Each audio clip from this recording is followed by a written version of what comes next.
I talked to our expert before the webinar, and he told me that there are 3 topics that are really important for companies and that often really pose a problem. And we will discuss these topics together. Afterwards, there will be an open round for discussion and you will have time for your own questions. So altogether, we will have 45 minutes to speak about our topic of customs. Our expert and speaker today will be Robert Jung. Many of you know him already. Robert is the CEO of Zollexperten GmbH & Co. KG, an independent customs service provider, and before that, he worked for about 15 years in the freight forwarding industry. Hi, Robert. Welcome. Hello, good afternoon. Also from my side. Hello, Karin. Can you say a few words about yourself, please? Oh, yeah, thank you. As Karin told already, my name is Robert Jung. I'm the manager of the customs agency, the Zollexperten, in English, the customs experts. And we are a company specializing in customs matters, including also seminars and all sort of information, among also customs clearance for our clients. And I'm very happy to be part of this today's webinar to provide you with some, I hope, valuable information. Thank you very much, Robert. I think we should get to know our participants a little bit better now. And that's why I ask you for a short round of introduction. You will receive an invitation to speak and then we will unmute you. So please shortly say your name, your company name, since when you are in the export business and which countries your company is exporting to. Let's start with Daniel Latzea. Mr. Latzea, hello? Hi everyone, can you hear me? Yes, perfect. I am glad to participate in this lovely evening, and I'm working at the company 4A Systems. It's situated in Traboch, and our customers are all around the world, especially in China and USA, but also in the other EU states like Germany, England, more or less, and Spain. Okay, thank you very much. Then we have Elise van Hartsen. Hello. Hello. I was still busy on the phone. My name is Elise van Hartsen. The company is Species Carrying Systems, and we're a startup and we're developing an assistance system for elderly people.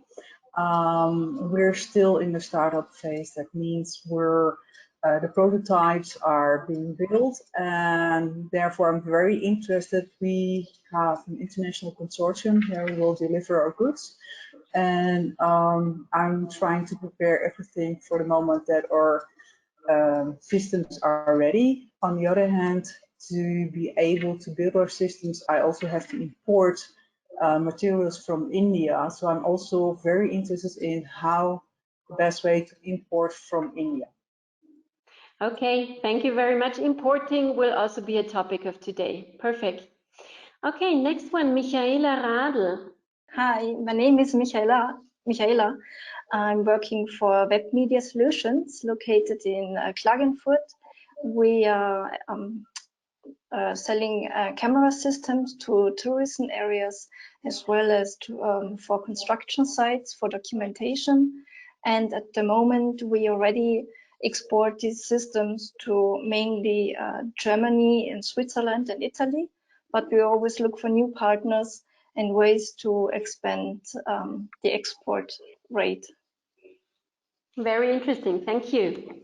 Thanks. And then we have Petra Wagner. Welcome.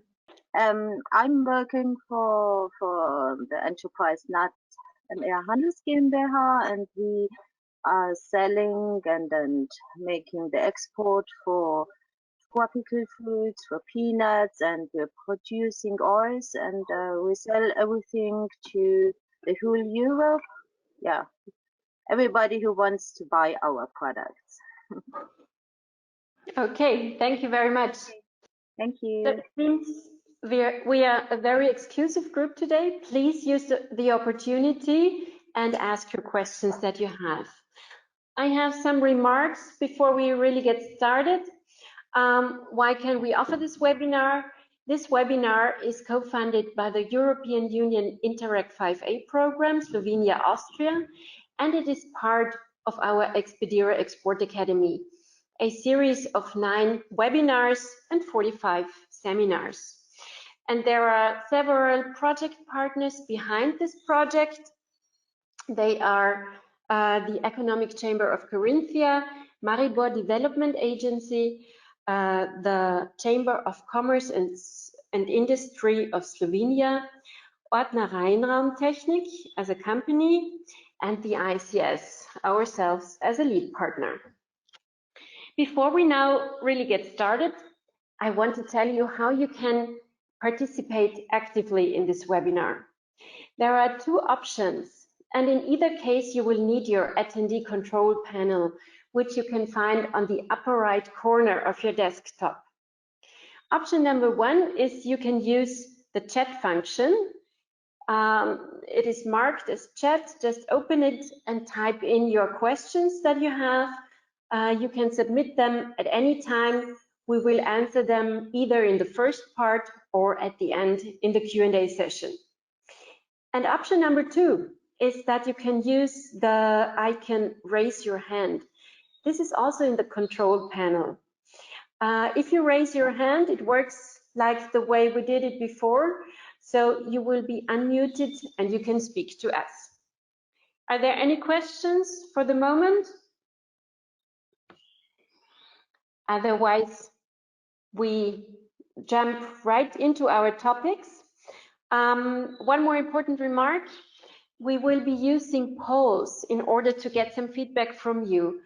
So we will jump right into the first poll. Our first topic is Incoterms. And I would like to ask you, which Incoterms do you usually use? Do you use mostly ex-works? Do you use FCA, so free carrier? Or do you use carriage paid to? Or do you mostly use delivery duty paid? Please check it out and mark the ones that are most important for you. We will need your feedback for the discussion afterwards. Okay, very interesting. I see most of you use the Incoterm ex-works. We will be talking about that in a minute. But first, let me show you a short video. This is also important to understand. We had a webinar before on customs procedures, and this video is a short part of this first webinar. Just take a look. When we remember, there's a 2-step procedure for export customs declarations. There is the Customs Office of Export that allows the export, and then there is the Customs Office of Exit that will only monitor if goods actually do leave the customs territory.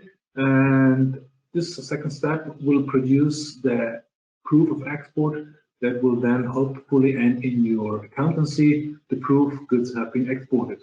But please note, you always need a proof of exportation to be VAT exempt.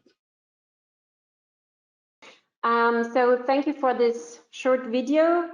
Robert, now it's time to ask you, the expert. Yes. Which problem do exporters often face when they use the Incoterm ex-works when exporting to third countries? Okay, well, I have to admit, I wasn't really surprised to see the results of this poll, because the ex-works clause is very popular among exporters, because you get the impression that you don't have to worry about the transport, to worry about the import procedure in the country of destination, which is absolutely correct. But the point is, also, you don't have to worry about anything, because the only obligation you have is to provide the goods at your place for pickup. That may sound very easy and can be fulfilled easily, but the point is you also have no control about the export of the goods. And as the speaker on the video said before, you do need a proof of export. This is really crucial because lacking export proof will result you have to pay VAT later, because only exports for goods leaving the customs territory of the European Union will be relieved from VAT. Otherwise, you have to pay the 20%, usually 20% rate in Austria or 22% in Slovenia.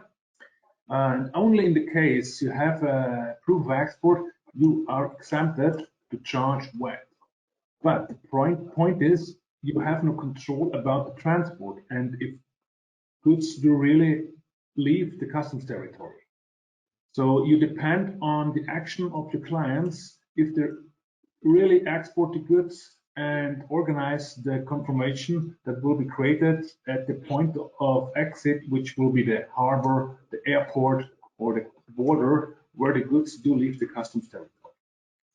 So at the first look, the ex works clause may signalize this can be easily fulfilled, but on the other side, you have the risk that the documents you need, not your client, but you as the exporter need, will they really be created and will you get to them?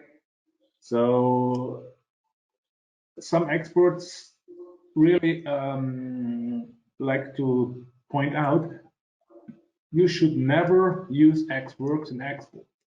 Of course, in some cases, it may be a benefit to use and it may be okay in some sort of businesses, but as a general rule for exports, it's not the right rule, and most troubles by using the Incoterms, the export ex works rule creates most troubles.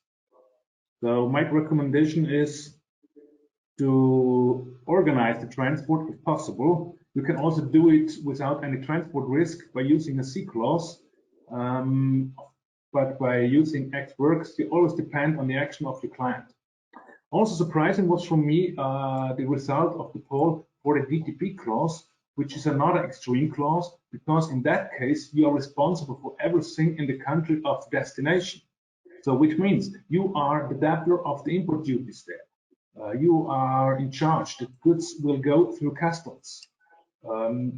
This clause may be used in countries that can easily be handled, like Switzerland, but you can never or should never use a DTP clause for difficult markets like Saudi Arabia or Russia, or even some China, exotic places like China, because you cannot control what will happen in the country of destination. Will the goods really be assigned to the correct customs code? Will the correct import duty rates apply? You will calculate maybe some 10% import rate, and then at the end you will be facing 25, 30, 40% import rates you have never calculated. So it's always difficult to assess if you know all import regulations in the country of destination, because these are foreign markets, and also will the rules you have calculated, will they really apply in the end? As I said before, Switzerland is no problem, and also many Swiss clients expect you to deliver duty delivered paid and to be the debtor of the import duties. But going further, you should really always try to avoid a DTP clause for your export deliveries. Robert, which clause would you suggest for the difficult countries? I would always recommend to agree on a clause up to a point you can really control by yourself. So you are independent of your client's action. In difficult countries, I always recommend a C clause, CPT or CIF, if you also cover insurance for your clients. But the big advantage of the C clause is you organize the transport. Okay, you have also to pay the costs, but you can then calculate in your export rate. But the point is you have no risk about the transport. As soon as you give the goods to the freight agency, to the carrier, then the risk will be transferred to the client. So if you're loading a truck on your place and the truck is leaving your place and at the next street corner there is an accident and the goods will be destroyed, it's not your damage. Your client has to pay you all the same, even so you cannot deliver because goods have been destroyed. So a C clause from the exporter side, of course, is very recommendable. Of course, sometimes you change the rules. Sometimes you have to purchase in the other importer. In that case, you should be aware if I purchase with the C clause, then I'm carrying all risk, all transport risk at the start of the transport, starting maybe in China. So in that case, you have to change your hat and say, okay, now I'm changing the rule. Now I want a D clause, a DAP, or maybe TTP, which no one will do, but a DAP. In that case, your supplier is responsible that goods do arrive at your place. Otherwise, they have to deliver it once again till it arrives at your place. So depending on your role, if you're exporter or importer, you should change the condition. Okay, thank you very much, Robert. Now let's see which experiences our participants have made. Can you share with us, do you have any bad experiences already? Do you have any questions or comments? There were many of you saying that they use the Ex Works clause. Did you have any special experiences that caused difficulties or any strategies you want to share? Okay, Mrs. Rade, thank you for just one moment. We will unmute you. Now you can speak. Hi. I forgot to mention we also have a partner in the USA, and this is why I mentioned we used the DDP Incoterm, because we had the last time some issues when we sent it off. I tried to use the CPT because after Incoterm course, I really tried to implement this Incoterm, but then at the customs, the customer refused to pay the duty. So the problem was that if no one would have paid the duty, then the customs would have zurückhalten the products. Keep back, yeah. Okay. Yeah. And And I think that to get them then from the customs again would be really a hassle. So we decided to do the so we paid the duty, and afterwards the customer paid us the duty back. So it was really the decision from my chef then for the next customer for the USA, we just do the DDP. Okay, well, the point with DDP is, of course, you can agree with the client on DDP deliveries, but the point is, especially with the United States, as we have seen in the past, the current president is using duties as an instrument to create global global wars, trade wars. Even trade wars started. And he's misusing duty rates to get his goals. So we have seen within short time, import duty rates will be doubled, tenfold, whatever. They will jump dramatically. And if you are dealing with your client about the profit, about the shipment for a rate, a purchase price, and you're calculating the current import duty rate, but the shipment will be made, let's say, 2 months later. In that time, import duty rates can change. And if you're not considering the contract that this is only based on the current import duty rates, then you are the debtor of the new import duty rates enforced 2 months later. And then these rates you do not have calculated. And that may result in a big loss, of course. So if you really agree on a DTP rate, especially currently in the United States, then you should also agree that this is based on current duty import rates. And if there is a further change or a change in the future, that will be the risk of the purchaser, the United States client. Okay, At thank least you. you can minimize the risk. Also, the other risk I mentioned before. What kind of goods you are dealing in? We are dealing in camera systems. Camera systems. Okay, so it's Chapter 85 in the Yes. Customs Codex. Exactly. But if these cameras may also have the possibility to be used in other areas, let's say for scientist equipment, it may also be regarded, it can be in Chapter 90. So the signing of a good into the Customs Codex is not always very easy. And if the Americans come to the result that this good should be assigned to another number with a higher import duty rate, then it's hard to avoid it. So it's always a risk because of different culture. Do they really share our opinion of assigning the good into the customs tariff? Of course, I know sometimes it's the customer, the client usually is in a stronger position, and it's often easier for him to emphasize on his ideas. Yeah. And to hold his point, and you have to come towards him to come to an agreement. But as I said, in the United States currently, DTP rate is really dangerous. But if you agree this is only based on the current import duty rates, then at least you should not face any surprises. Okay, thank you. Okay. Thank you very much, Mrs. Radl, for sharing this experience. In the preparation of our webinar, we also identified two other topics that are very often making problems. And the second one is the representation by a customs agent. And again, I want to address you as participants. Please take part in this poll number 2 and tell us which do you use customs agents to place your customs declarations?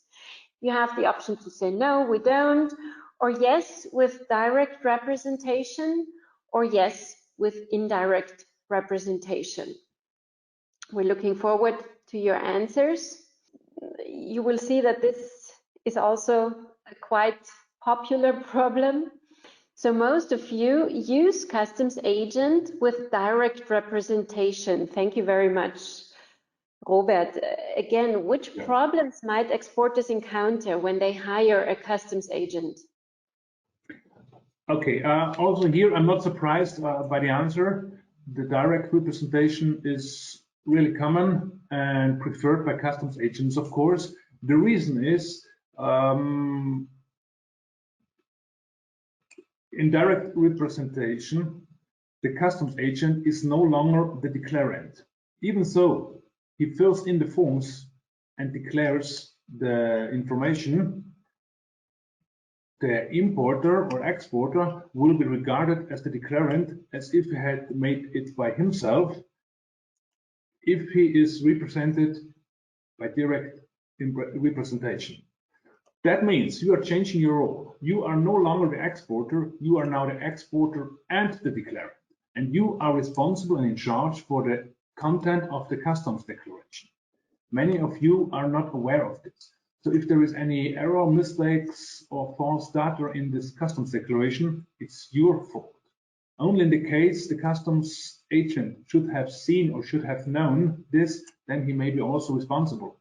But actually now he's just a representative and acting in your name. To do so, of course, he needs a power of attorney. You have to sign and agree that he's acting in your name. And this brings us to the point, by signing such a power of attorney, please note, many other things are also included in this power of attorney. Sometimes they are 3 or even 4 pages long, and you admit to be responsible and you agree to be responsible for many things, such as, which is very common, you agree and you confirm you will be responsible for any export restrictions. So you confirm you will check and verify if the export of this good will be connected to any restrictions, like will there be any military use, will there be any embargo regulation that has to be regarded, and also depending on the kind of goods. If it may be used in military services, then it may be subject to any restrictions, and you are in charge to check this. But most of you don't know the regulations and don't know what kind of goods may be restricted, but you signed and agreed you will look for it. Also, you are responsible if all documentation presented is correct and all data provided is correct. Sometimes you don't even see the documents, especially when importing from China. The Chinese suppliers often provide a special customs invoice with a lower rate.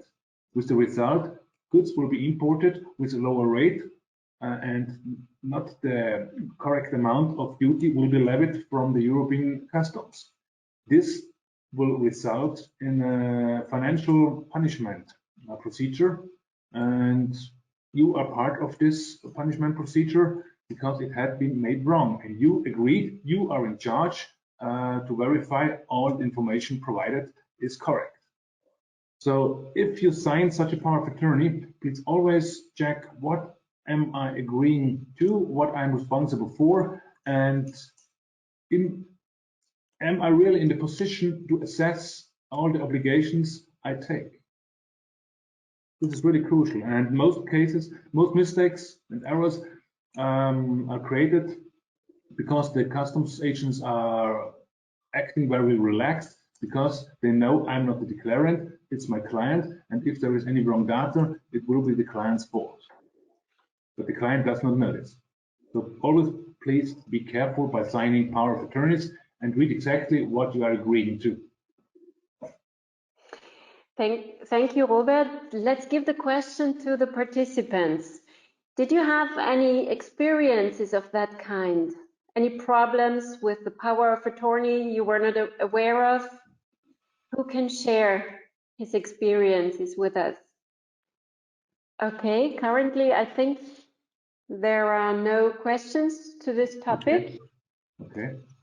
So let's go to our third topic of discussion, which can be also very tricky.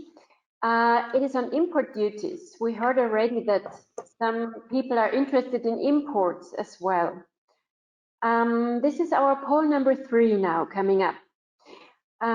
Dear participants, do you have you ever experienced problems with import duties? Either you say no or yes, and you have imported yourself, or again, you have imported with the help of a customs agent. Please share your experiences. Let us know. Okay, so there is only a small number interested in importing issues. But Robert, can you please explain in a bit more detail which problems can occur? Okay, thank you. Also here, the answer is not surprising. Of course, you do not have any problems detected in the past by importing, because you simply have to pay the import duties the customs authority is levying, is charging. But we often see that many goods are imported under a wrong customs code with a wrong customs import duty. The reason for this is the customs agent is always facing a problem.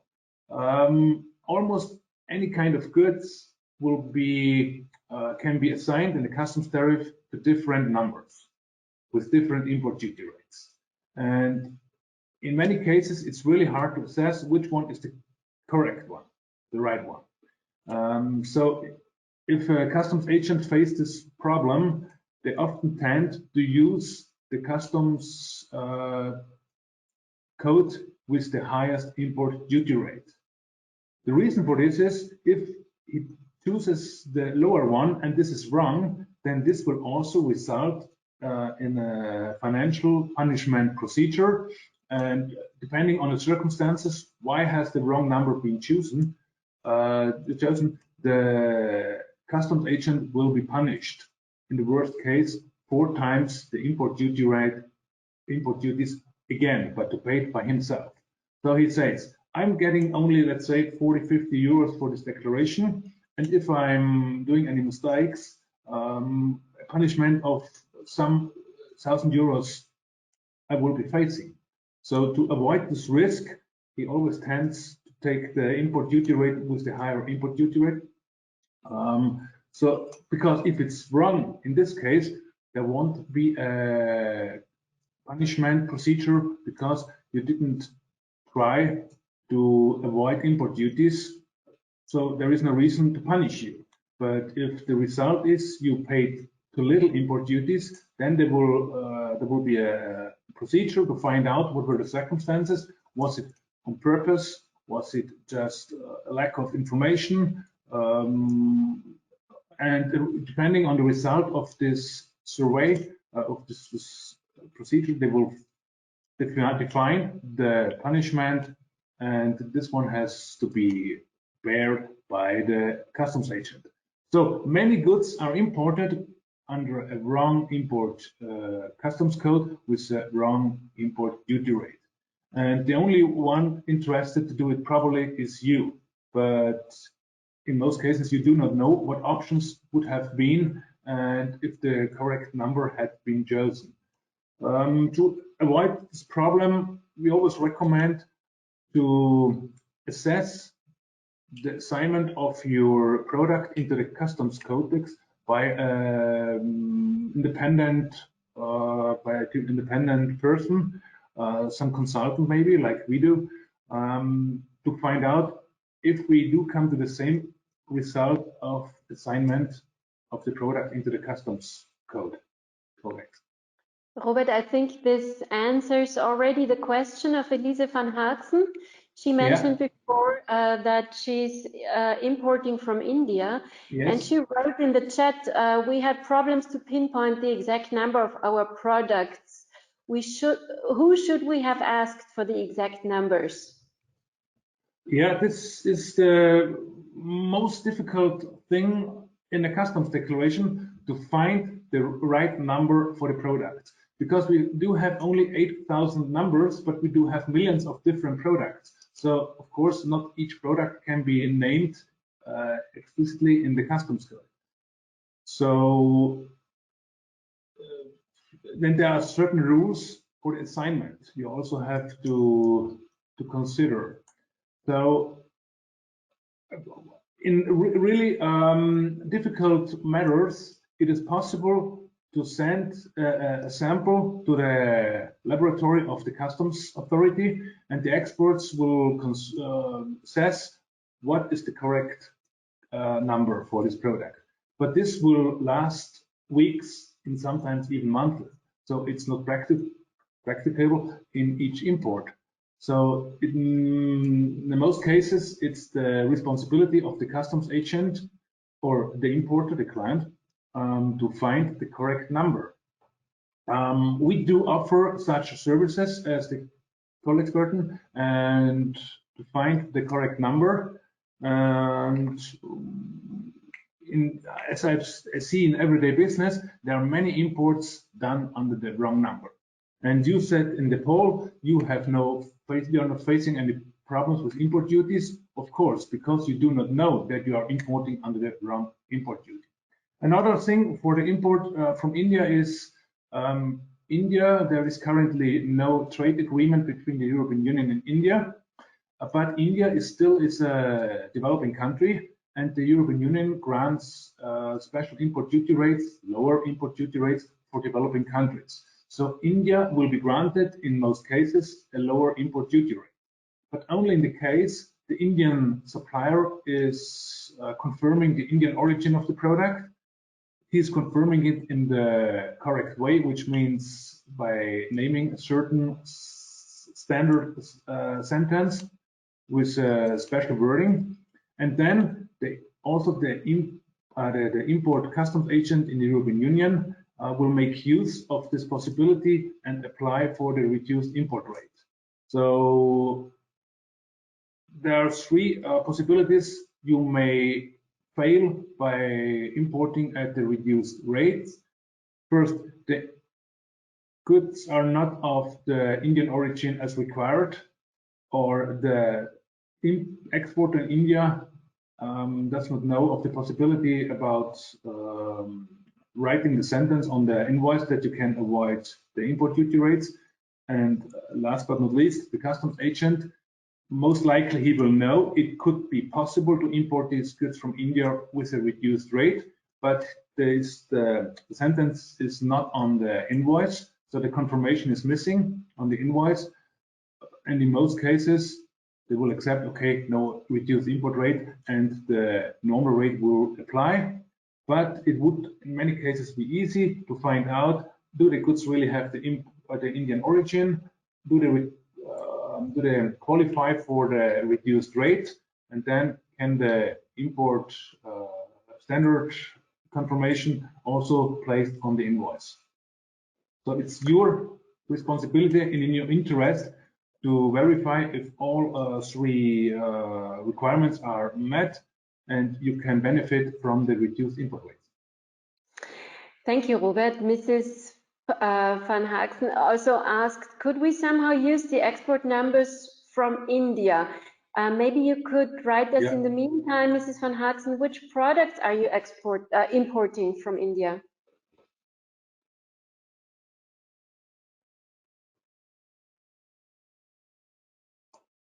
So Robert, your answer was yes, she could use the export numbers from India? Yes. In 180 countries, so almost all countries in the world, the customs tariffs are based on the same system. So in chapter 1, in each country, there will be living animals in the customs tariff. And as we had before with the camera systems, in chapter 85, in almost each country will be cameras be found. The only thing is, only the first digits of the customs tariff number are identical in these countries. Then the countries can distinguish and differentiate according to their interests and going deeper and deeper and dividing the system. So if there's a camera, they can say with lenses up to, I don't know the technical standard, but it's up to the countries to differentiate between the kind of cameras. But up to the 6 digits, it will be the same number from India. The only thing you have to be aware is, as I said before, it's not easy to find the correct number for the products. So now you are relying on the results of an Indian customs agent. You don't even know how reliable this person is. So it's always has to be asked in a critical way. Can this be the right and correct number for my product? Because you don't know the person who made the decision. This is the code for this kind of good. So always be critical by foreign information provided by the foreign supplier, because sometimes or often they follow their own interests, and it may be easier and cheaper for the Chinese supplier to use this number, even though it's wrong and false. But from his side, it's better to use this number to get it out of China easier. But in the import, of course, it would be the wrong number. So always be critical. Okay, Robert, I think we have to enter into the open discussion now. There are many questions coming up. I have one from Michaela Radl for the HS code. Can you not ask directly the manufacturer? They should have the correct number. As it is the same, we have big companies in Austria. I'm a consultant too, and I'm often very surprised how also big companies with an army of experienced experts in their among the staff have little idea about customs and customs matters. So even so, the manufacturer is often not in the situation to assess the correct customs code, because customs has become a very exotic topic in the past, and only a slow percentage of companies are really dealing customs in the way it should be, and therefore are providing the correct information. Of course, the customer should be in the best position to make this assignment, because he knows all technical details of the product, but you also have to be familiar with the structure of the tariff, with the rules of assigning products into the tariff, and this is the problem we often face. Companies do not know anything about this. Okay, thank you very much. And I see there is a hand raised. Mrs. Hofer, please, you can speak now. Please go ahead with your questions. We are running out of time, so use the opportunity and ask Mr. Jung all your questions, your most burning questions you have. But Karin, I would also like if the participants would make a question in written the very next days. I will answer them. That's no problem. I'd like to offer that. Sounds good. Yes, thank you very much. I see Daniel Ladzea, please. Thank you. I would ask if these export documents. Yes. How are these causing really big problems, or is it enough if I get some proof from DHL that the goods have been delivered in China, and I have a paper that's proving that, a signed paper from the shipper or anything like that, and not the official one? How important is that I have this official paper and not just something from our shipper? Okay, so I have to ask, are we talking about the import from China to the European Union? Export to China. Okay, yeah, export from China and import in the European Union. Export from Europe into to China. Okay, thank you. Well, the point is, we are dealing with two different customs authorities. We have the customs authority in the European Union, in Austria or Slovenia maybe, and also we have the customs authority in the country of destination, in China in this example. And you are facing the task to make them both happy. So we have other requirements in the European Union as in China. For the export from Europe, only an export declaration has to be made. So just an invoice, a trade invoice, or a commercial invoice, or a pro forma invoice is needed, among other data like number of parcels, weight, the EORI number of the exporter, and that's all. And with this information, you can make an export declaration. The only thing you have to consider is, may there be any restrictions in the export? So is it allowed to export these goods to China?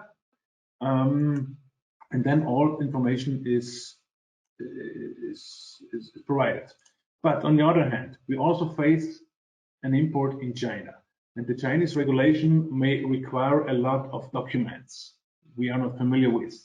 If it's a technical equipment, then they may ask for a confirmation that the goods have been built according to the Chinese standard, the CCC, CCC standard. They may also ask for analysis certificates.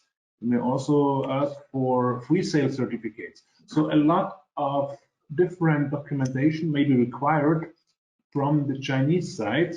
So it's always crucial to get in contact with the Chinese importer, your client, and to agree what kind of documentation is needed, and if you are in a position to create them and to provide them with. Therefore, I come back to the DTP. If you are delivering to China under the DTP clause, then you are the importer and you are responsible. And in many cases, you are entering foreign territory, and this will result in troubles. So it's always crucial to have an importer in that country of destination and to agree with him about the documents. From the export side in the European Union, nothing much is required. Just some information about the shipment and the commercial invoice or pro forma invoice. But the import side will be much more tricky and complicated, and many different documentation may be required. So if I have a signed paper from my shipper that he has picked up the goods to be delivered in China, that's fair enough for our customs agency here, and it wouldn't cause any problems. Do I see it right?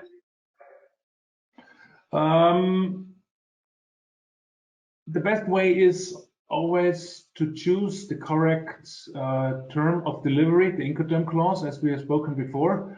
But depending on the Incoterm clause, you are agreeing on the responsibilities you are taking. And if you deliver under a C clause, then your obligations are fulfilled as soon as the goods have been picked up at your place and the transport had started. Then all that happens now is the responsibility of the Chinese client, the import, the transport. So you are not facing any troubles anymore because your client has to pay you as you fulfilled the contract from the site. This so would be in case of sorry. The Incoterm clause is the best way to avoid troubles in the country of destination. Thank you very much. I'm afraid we're running out of time. There are questions coming in, but I promise you we will answer them afterwards. So yes, we do. We still have a second part of this webinar. Thank you very much for your participation. I hope to receive your feedback. We have a digital feedback questionnaire on our Export Academy platform, and we kindly ask you to fill it out. And as soon as we have the webinar recording, if you're interested, we can also send it to you to see it once again. So once again, thank you for joining us today, and don't miss part 2 on the topic of digital marketing, which will start in a few minutes. Thank you very much for joining us. Thank you very much. Goodbye. Thank you, Robert.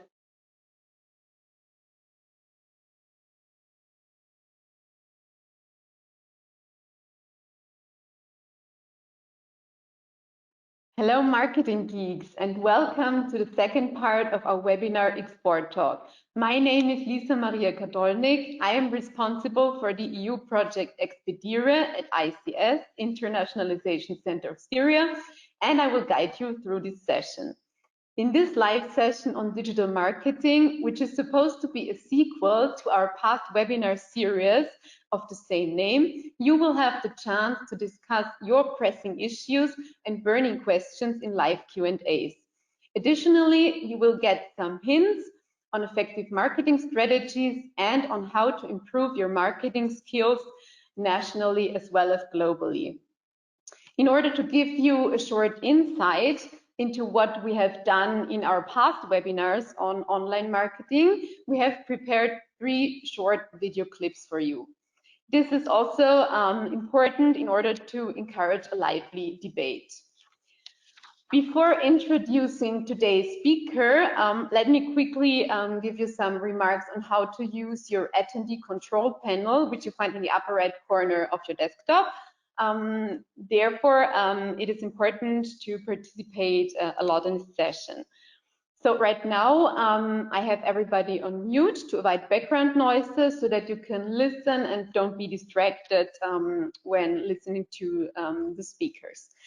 The chat functionality will also be managed the whole time by our support team.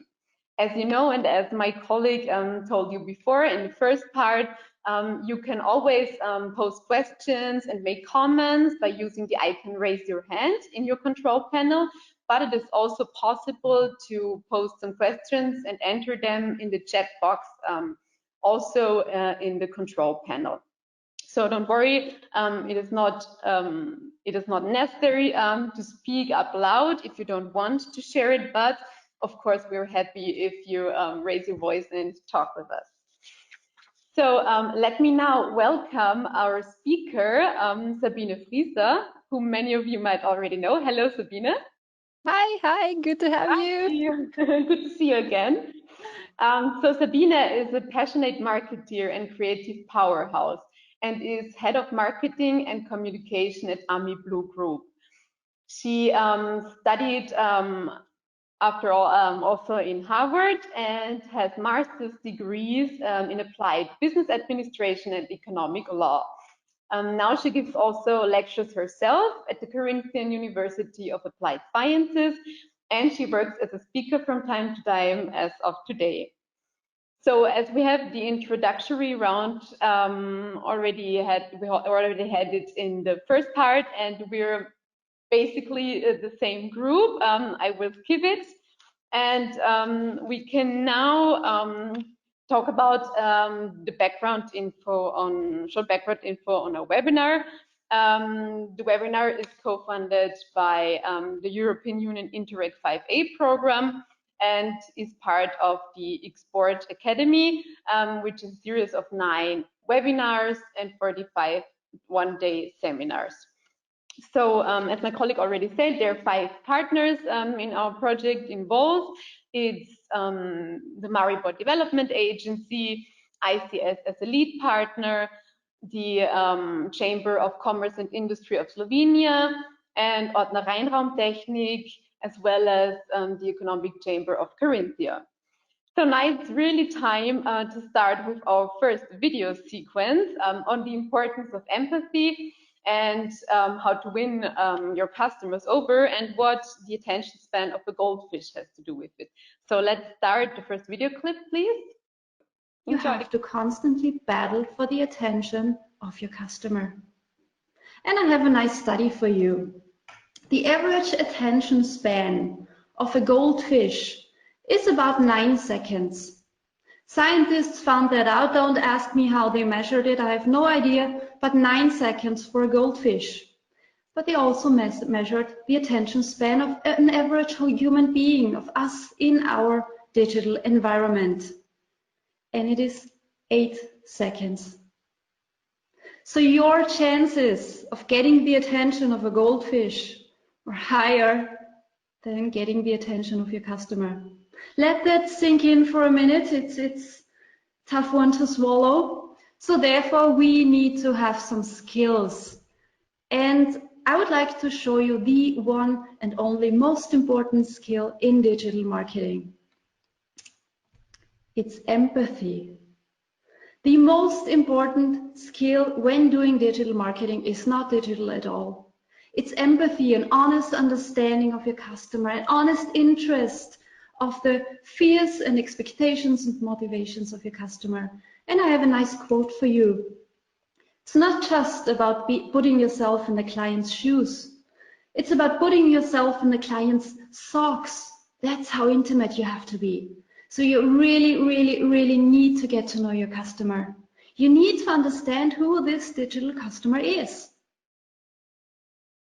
Heard in this video clip, which was very interesting, is that we have only very little time to get the undivided attention of our customers, and that we can only reach this goal by really putting ourselves into the socks of our clients, by showing empathy and getting really intimate with them.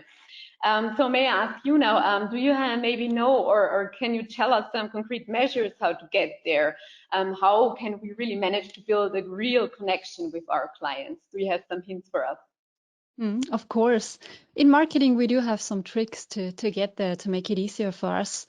And one of those tricks is to build a customer avatar. We touched upon this in the webinar. So basically what you're doing is building a fictional character of your customer and you really bring this person to life with all of the traits and characteristics and fears and hopes.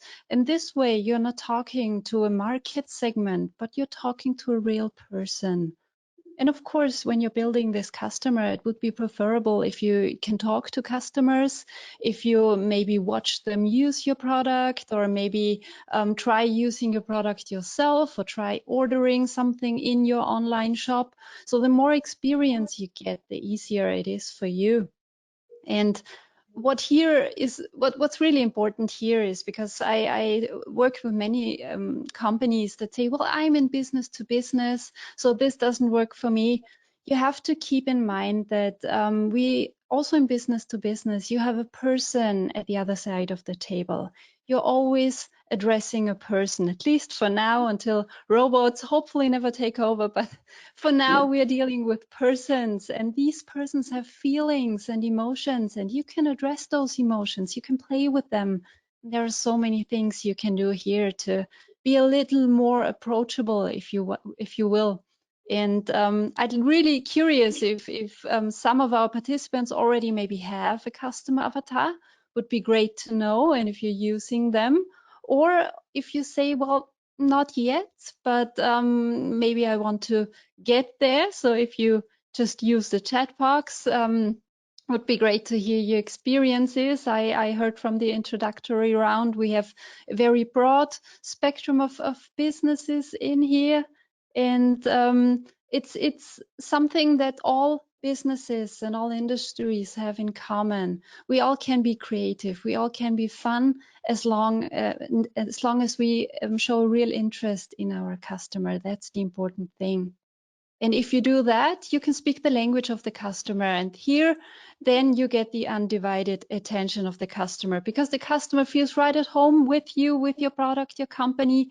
The customer feels understood and happy. And this is what you want, because then the customer keeps coming back to your company and hopefully keeps buying from your company. So this would be a good starting point to get the undivided attention. Okay, Sabine, thank you very much. I see Elise van Haagsen wrote in the chat, yes, we do. So I think she very good with the customer avatar. And she already commented the only potential problem is that they are not so internet digital educated. So they have not so much experience in this field. So maybe it doesn't matter. A customer avatar can be offline as well. You can talk to them. Even better if you see them in person, or can talk to this person in a more private setting and get to know this person better. So this doesn't just work for the internet, but here it's really important, because with this technology, we sometimes forget the human factor in all of that. And there's always a person sitting in front of the screen. So this works online and offline. But it's great that you already work with this concept. Very, very good. So is there maybe somebody else who is already working with the concept of the customer avatar, who has already tried it or wants to try it, or has some additional questions? Please simply raise your hand or enter something in the chat. Would be really interesting to know how you're approaching your clients, and if you maybe also have struggled in getting the attention of your clients. Yes, maybe if you're not familiar with the term customer avatar, some call it buyer persona or just persona. There are different terms, but the concept is always the same. So this fictional character. So we have to address their family and friends. Okay. Of course, the better you know your customer, the more you can play with emotions. Always a good one.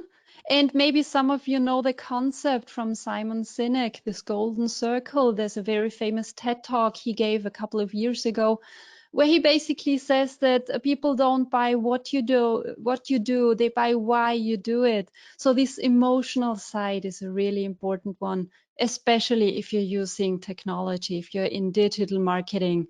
So don't forget to play around, be creative. So, I see your questions. How many avatars?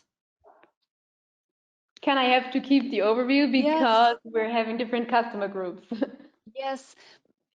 the best option would be to have one avatar per customer group. So really to fine tune this person to really understand it. Of course, if you're a very small business and have a limited marketing budget and maybe one person just trying to juggle it all, it might be tough, but it really helps you in the long term. So if you're selling to different customer groups, yes, of course, try to build different personas and really try to understand those target customers in a very personal way.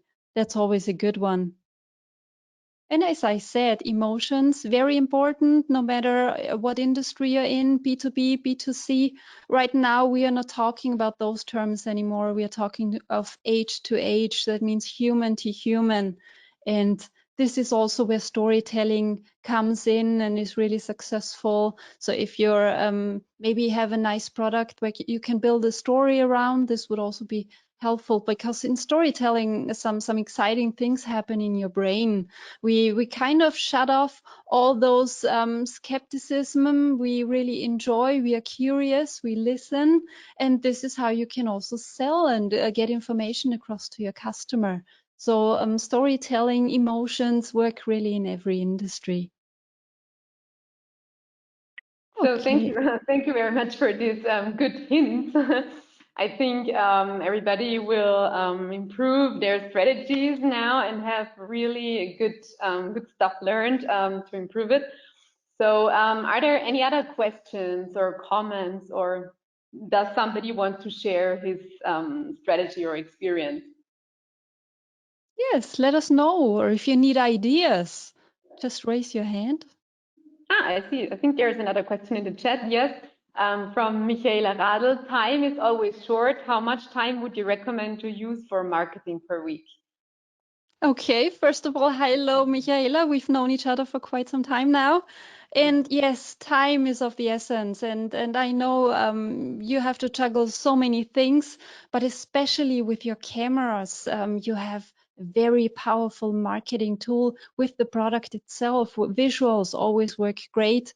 And how much time you need? Well, it depends on your goals. It depends where you want to go, what you want to achieve.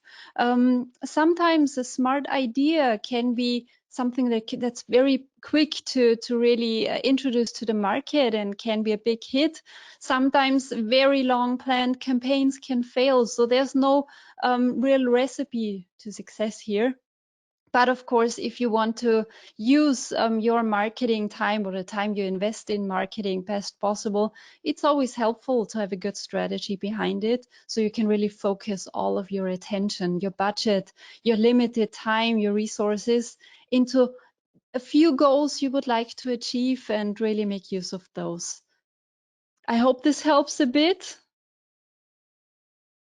Yes, I think it was very helpful and a valuable input. Thank you very much. So, yeah, thank you. You see, it helped. Okay. So, if there are no more questions or comments concerning this topic, I think we will continue with our second video clip. Would you have ever guessed that we are only willing to wait a quarter of a second when website is displaying loading time? The impatience of human beings is really shows how important it is to optimize our websites and to don't overload it with information to attract our future clients. So this will be also demonstrated in the following short video clip.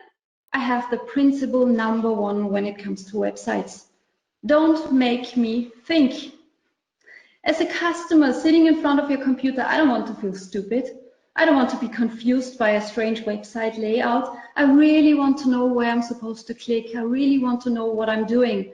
So make it as easy as possible for your customers and as intuitive as possible. Okay. So I saw in the chat, and maybe before I comment the session, there's one question from Elise van Haxen, one other question, and she's asking, if you have a B2B and a B2C customer group, should you address them on one website or make two separate ones? Good question. Maybe I can ask one question back. Is it the same product you are selling to both customer groups, or is it a different one?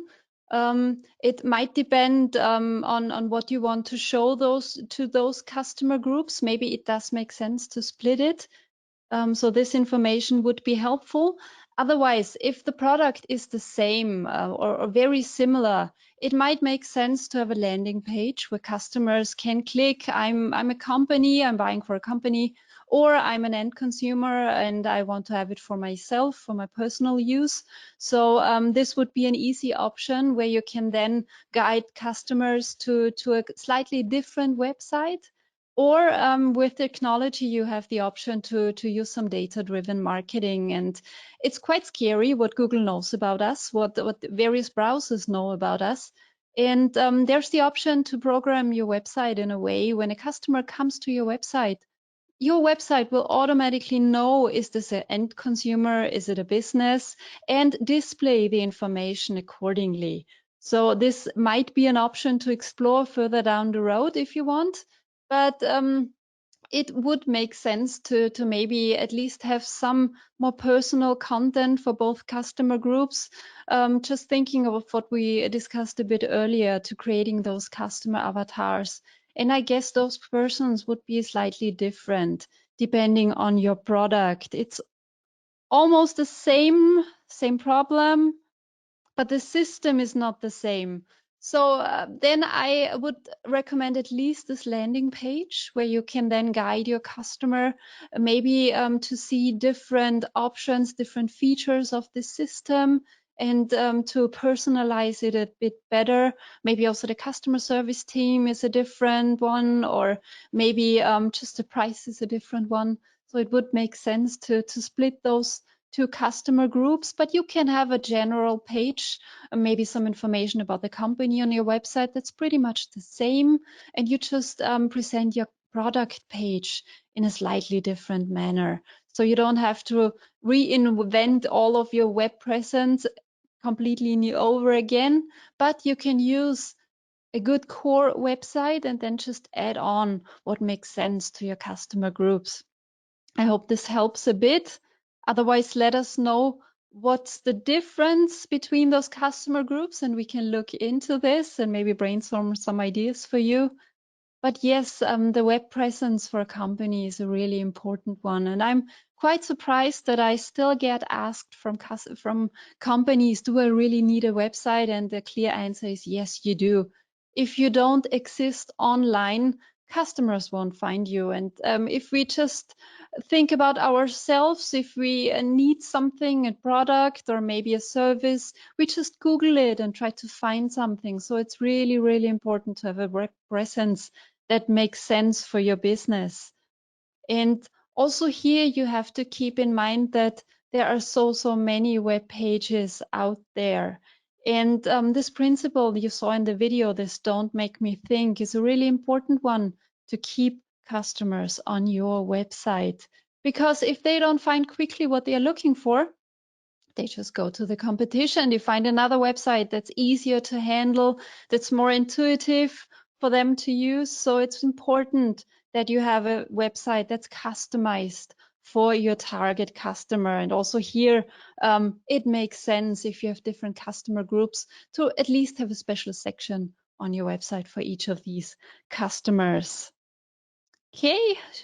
Some more information. That was our idea too, to start with one landing page and then split into B2B, B2C. Yes, I guess it would make sense, and it's really not that much of work to do. Just have this extra page and some smart algorithms behind it. It doesn't cost the world, and I think it makes sense for you.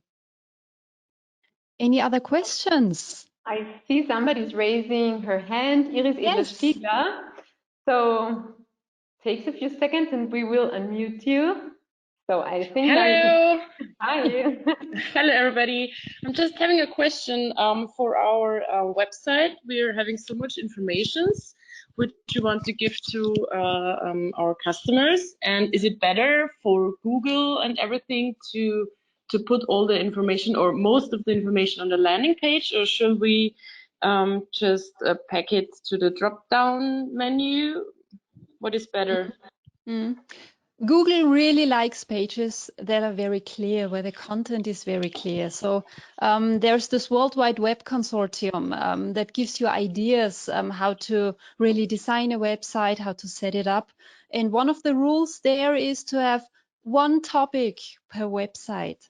So if you're packing it all on the landing page just to try to show Google what you're able to do, it might confuse Google, because the algorithm cannot find out what this page is really about. And if the algorithm has problems with that, it just ranks you lower, because it says this isn't intuitive for me as an algorithm. It might not be intuitive for the user. So it might make sense to have a landing page just where customers can click on their section, or can say, I'm a consumer, I'm a business, or maybe different products, depending on how you set up your company. But I would recommend to keep one topic in one page and not overload it. Does this make sense for you, for your business? Yes. Already. Yes. Wonderful. And it's So thank easier you. for you as a visitor as well, if you're going on a website and you're just trying to find out what this company does, because there's so much information. You might not have the patience to read through it all and try to look what you're looking for. So we all want to be quick and want to immediately find what we are looking for. And also this way, it's easy to really present your information in a very intuitive and clear way. So there's another question from Ms. Ela Stieler, and how can I rank higher on Google? There are many things that go into the Google ranking. So many different aspects of a website are rated. And of course, you can do all kinds of technical things you can improve. But lately, Google has said the most important thing about a website is the user. So if a website is user-friendly, if it has a nice layout, if it's set up intuitively, if the menu structure is clear, and if the pages present maybe one topic per website, then Google says this is an attractive website for the user. And if the user is happy, then we rank it higher, because then more people might want to click on it. So if you're not doing any of the technical stuff at all, then please focus on good content for your user. Try to really understand your user. This is where the customer avatar comes into play again, and really try to set up a website that it's nice to use, that you're excited to access, and where you can find this information. And if you want to improve something on the technical side, it always helps to have pictures on there, maybe also add some alternative text for those pictures. If you have clear headlines, a clear good headline structure that's really telling about the text that's coming afterwards. It helps if you have a very clear domain name and URL, so no strange numbers and letters in your URLs, but something the customer can read and feels comfortable to click on. And it also helps to get backlinks on your website. So this is where you might want to work with other companies, might want to work on social media a bit. So every link to your website is kind of a voting for your website. And the more votes you get for your website, the more likely Google thinks, oh, this might be a good website because so many people are pointing there. And Google might also rank you higher. So there are technical aspects, but if you just want to focus on one thing only, it's really good content, maybe in video format, photos, texts, so something that is attractive for customers and for your visitors to use. So there was another question, but I think the question was already answered right now, because you said already Google Ads is ranking you higher. But no, Google Ads itself doesn't rank you higher. So we have two options on Google. We can work on our website and to try to get as high up in our organic listings as we can. Or we can simply pay, and this is what Google Ads are doing. So you pay Google to appear when somebody types in a certain keyword, and then you have one of those ads that are also marked as an ad. on top of the page. So this is an option if you want to invest some money. But of course, you also need to know that if you stop investing money, you won't appear on Google. So it might make sense to have this two-step approach to still try to improve your website to also appear in the organic search results, but maybe in the meantime also to address some certain keywords with Google Ads. So search engine advertising is a nice option, but of course it can cost a lot of money. So there's another question coming into the chat from Michaela Radl. How often per month or per year should you upgrade your keywords so that Google ranks you accordingly? Okay. The good thing about Google is that Google also recognizes synonyms. So you don't need to use the same word over and over and over again just to make sure Google knows what this page is about. So you can have some variety in your texts. And you don't really need to upgrade your keywords monthly. Of course, you want to see maybe the market has changed, maybe your products have changed.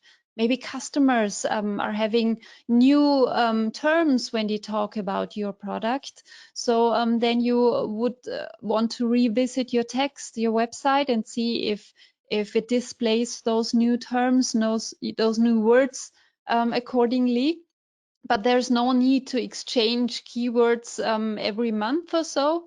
As long as it's clear what this page is talking about. Google also recognizes synonyms and really knows when somebody types in a word that is similar, that also your web page comes up in the Google ranking. So no need to really rewrite your texts over and over again. But of course, if the market has changed or your company has changed, products have changed, then you might want to look over your website and see if it's still fitting for your products and customers and markets.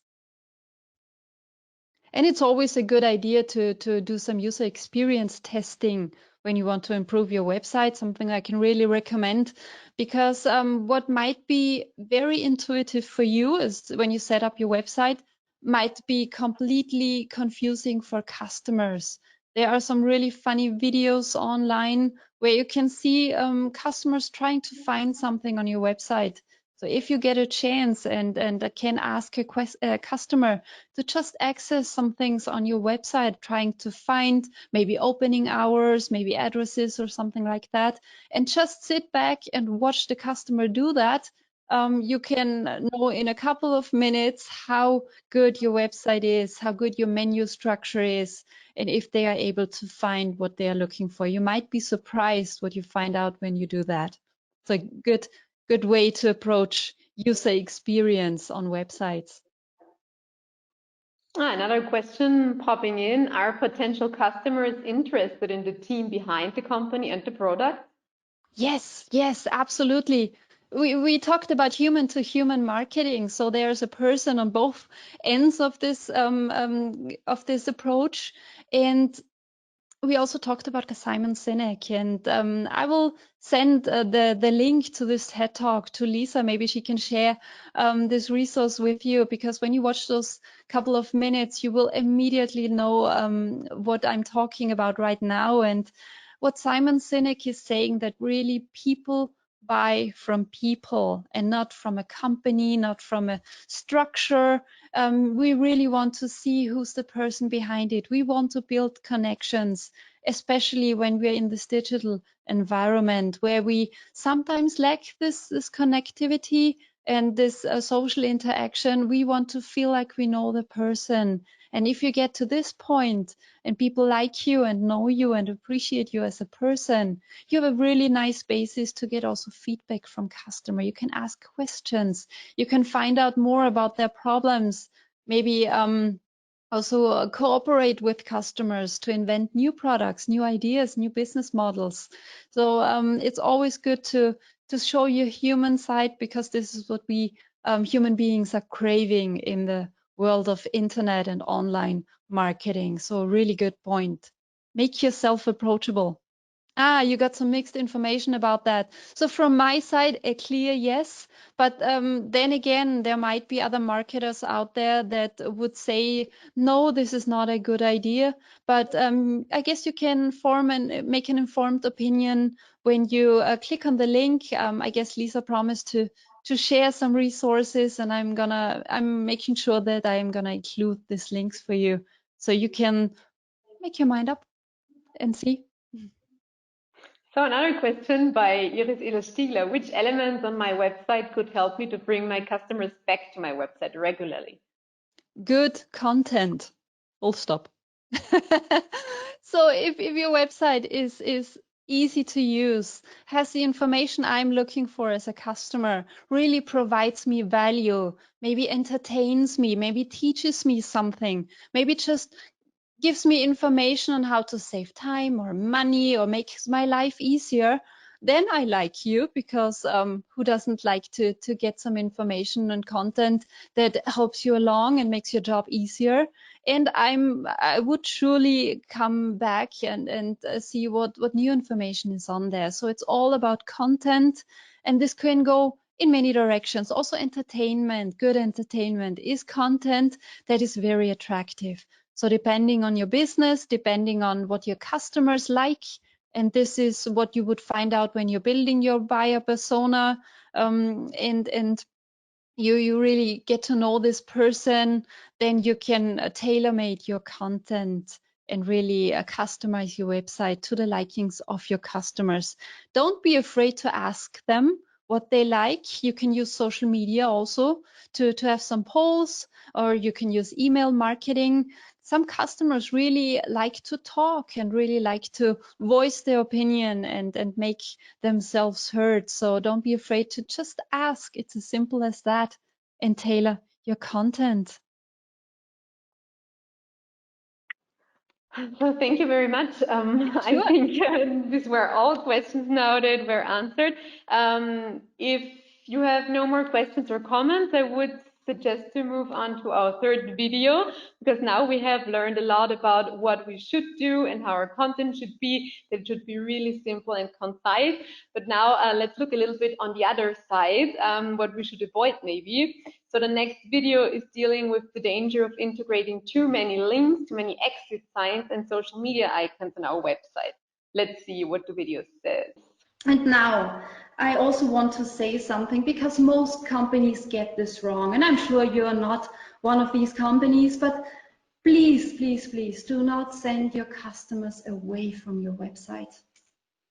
Because social media icons are candy colored exit signs, and you wouldn't put up any exit signs in your physical store, right? So please don't plaster those nice little icons all over your website. It does not make sense. Because what happens if somebody clicks on this nice Facebook icon? Well, you see the kids from the neighbors, friend was on holiday, and an hour goes by, you're on Facebook, you have no idea why you even came there, but there are nice cat videos, so here we go. Please don't do that. You want to keep your visitors on your website and not send them over to Facebook or Twitter or Instagram.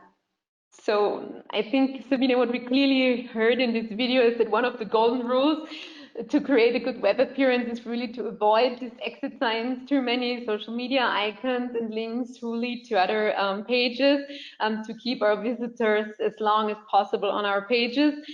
Do you maybe have any special hints what we can avoid as well other than the above mentioned signs, or how to attract maybe also an international clients and to avoid possible mistakes in this direction, especially concerning also cultural mistakes you can make?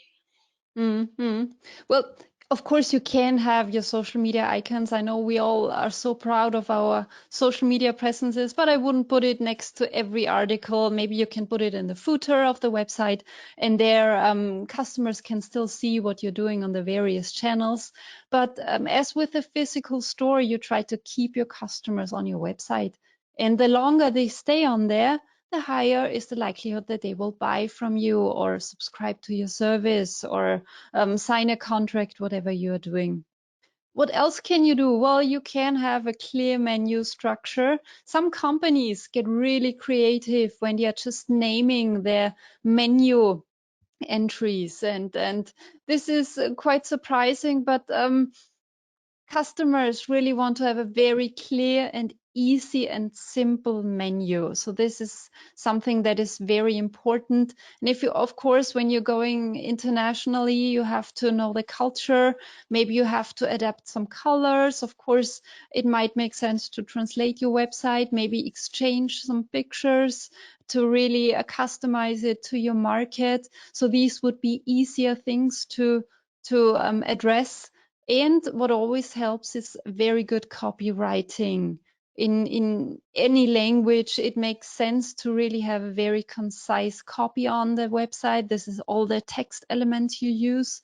And there are some very good studies how we as human beings relate to copy, how our brain consumes copy, consumes text, and understands text. And if you want to get into this topic, there are very good studies, and they show you how you could write very smart headlines to help your customers along and guide them deeper into your website. So also the text is really important. And then, of course, pictures. Nobody or none of us starts reading at the top of a website and then reads to the bottom. We skim and we scan. And of course, pictures are always an eye catcher. And the more of a human element you have in those pictures, the better. So if you can, try to include people, try to include a human factor, even if it's just a hand or something in the background, a person. So if you, especially for people or for companies that sell technology or B2B industrial products, for example, try to make it human. That's a very important factor. As I said before, we crave this human factor in the world of the internet. So this would be some first hints that what you could do. What else could you do? Of course, you need to be helpful, and there are a couple of smart things you can do. There's, of course, always the wish from companies to have this viral content. You know, the content that just keeps spreading because it's so amazing that everybody wants to consume it and wants to see it. And also here, there's a very nice study from an American professor, Jonah Berger, who analyzed thousands of websites. And he found out that there's a handful of different criteria that you can apply to your website to make people stay on your website longer. One of these things is storytelling, another one is emotion, and then of course we have the entertainment factor and a couple of other things. So nothing surprising. And if we try to sum it up, it always comes back to the person sitting in front of the screen, the person we want to talk to, build a relationship with. If we understand this person, we know what we have to deliver to keep people on the website. Oh, I'm looking. Yeah. So, are there any questions from your side concerning avoiding too many links who lead away from our websites, or how to attract clients? Or do you have maybe also developed any strategies you yourself to share that you want to share with others? Maybe is there something you want to share? We would be really happy to hear from you. You can either write in the chat or also raise your hand, raise the icon, and then we will unmute you as you want. Also, other questions. Sure. Maybe one more word to this copywriting, to the text on your website.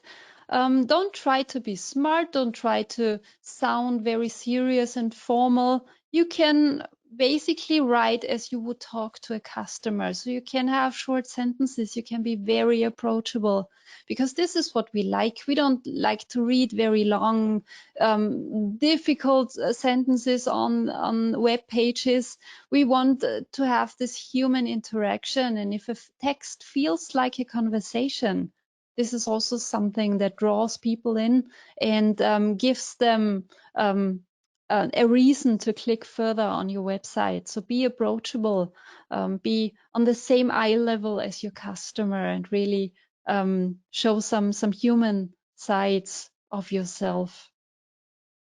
What I was suggesting when you couldn't hear me was to simply move to the open discussion right now. So yes, we're happy for every question. If you have remaining ones, if you have comments, if you want to share your experience, please simply use the icon, raise your hand, or type it into the chat box. We're happy to hear from you. Yes. Or also, if you have very successful marketing strategies or ideas that you want to share, I'm always curious to hear them. Yeah. Of course, would be very interesting. So I have maybe one question which came to the chat. We are actively using Facebook, Instagram, and LinkedIn. Is it okay to take the same photo text and post in all of the platforms? Okay, that's a very common one, and that's something that many companies do. Just write it once and then post it everywhere, or have even a third-party tool that pushes content onto all platforms. And what I can recommend here is to really try to understand the personality of each network. If you think about it, if you're on LinkedIn, you might expect some professional content, some business related content. If you're going to Instagram, maybe you want to dream a bit, you want to be inspired, you want to see some nice pictures. And on Facebook, we expect some social content. We see as I said in the videos, we see the cat of the neighbor and maybe the kids of our brother. So it's something that has a very familiar look and feel, and has a very informal tone of voice. So if you take the same content and put it on all platforms, it wouldn't fit into any of these platforms. So you, of course, can take the same story, the same research you did, but then you need to customize it. Maybe on LinkedIn, you want to focus on the business related side of the topic you're talking about. Then on Facebook, you want to show the people working on this project or the people benefiting from this product. And on Instagram, you maybe want to inspire people with the outcome of this product or this project you're doing. So you can take the same idea, but then you should customize it to each and every network. That's the smart way to do. And isn't that much work as long as you understand the personality of the network. Okay, I see there's another question in the chat from Elise van Haaksen. What is your experience with multilingual websites? Okay, in my day-to-day job, I'm working for a company that does business in 125 countries around the globe. So I know a thing or two about multilingual websites, and they are a bit of a pain in the butt. It's always difficult, but there are very smart tools that you can use if you're managing these websites centrally. So if you're the one managing all those different language versions of the website. But then again, you also want to customize the content to various markets. Maybe you have this news section that is then specific to the market, to the country. And this way you have the best of both worlds. You can try to have the core content that you can strictly translate, maybe adapt a little bit. But then if you have multilingual websites, make sure to have local content for the different language versions, because most likely those different languages represent different markets, and you want to address those market needs, and you really want to capture the attention of the customers in this market. So is this what you had in mind when asking these questions? Otherwise, let us know. So there's another one in our chat box. I can see from Michaela Radl. Did you see any major changes during the Corona situation in marketing or ads on social platforms that might also last afterwards? Yes, that's the $1 million question. Thank you for that. we did see changes, and I think all of us can relate to that. From one day to the other, this physical contact to the customer just fell away, and we had to rely on technology to still reach our customers. So of course, companies started to really ramp up their websites, maybe introduce online shops, and really started to focus on their digital presence. And at the same time, customers changed their behavior as well. We got used to ordering our food online and maybe have it delivered, which would be a couple of months ago something exotic. Maybe you would try it once, but then you would still go to the store and shop for groceries. Now, we don't see that as too exotic anymore. So also customer behavior has changed. And what also has changed is we talked about the attention span, and those attention spans got a little bit longer. Studies showed that we kind of found our inner zen, our patience, and we are now a little more relaxed. We are not used to this very, very fast-paced environment anymore. We had time to breathe. We had time to really sit back and maybe also focus and rethink our shopping habits. And many studies find that after this corona crisis, people will really try to take a smart approach also in the climate crisis. So these two are connected. So we see a bit of a change. If it's going to last, then again, that again is the million-dollar question. So I think we really woke up and we really saw a very different side of doing business as a company, but also shopping as a customer. And it might also depend on how Corona will accompany us throughout the next months. If it's going to stay, then of course these behaviors, these new ones, will be a bit more seen also in the future. If everything goes back to normal, we as human beings tend to also fall back to our comfort space and comfort zone, and might also take the normal approach again. But for now, a digital presence is absolutely essential, and many companies right now really try to find those new ways to customers. If it's an online shop or if it's just webinars as you have it today, or doing smart email marketing, trying to keep those touch points, those digital touch points with the customers. So there's a comment from Michaela. Wow, I thought the attention span would be shorter due to all the online shopping. Yes. Yes, might be, but studies really showed that this got a little bit longer. But then again, we didn't have that many options. We were sitting at home and working from home and really trying to have all of our life into our small little bubbles, and we had time. And we took the time, and there are some really funny studies that people were buying, I don't know how much more yeast than usual, because we were trying to bake our own bread and had all kinds of new hobbies. So this also reflects our customer behavior that goes along with a more slow-paced daily life. So it got a little bit longer. If it's here to stay, we will see. It would be exciting, because that also means for us marketers to have a more attention from customers if we are doing it in a smart way. So for customers or for companies investing time and really focusing on customers, this might be a very, very big plus and a very big chance going forward.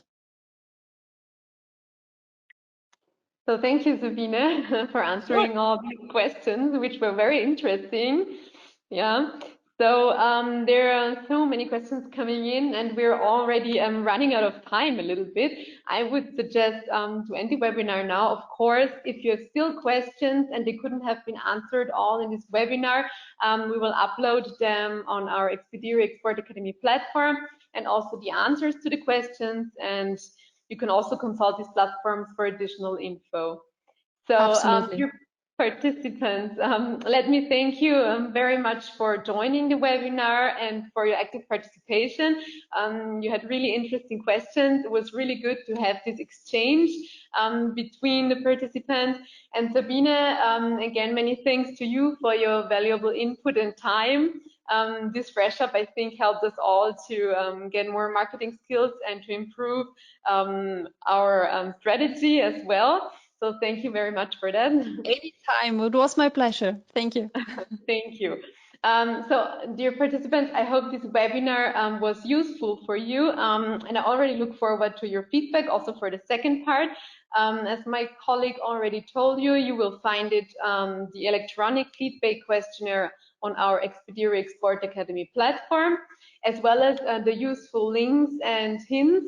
Sabine told you before she will provide me with a document where you can find all the links and hints, and we will share it, of course, with you so that you can click through it. And a recorded version of this webinar will also be available soon. We will keep you in touch, and yeah, I really hope you will join us for future webinars. Have a nice evening. Goodbye. Bye-bye. Thank you. Bye.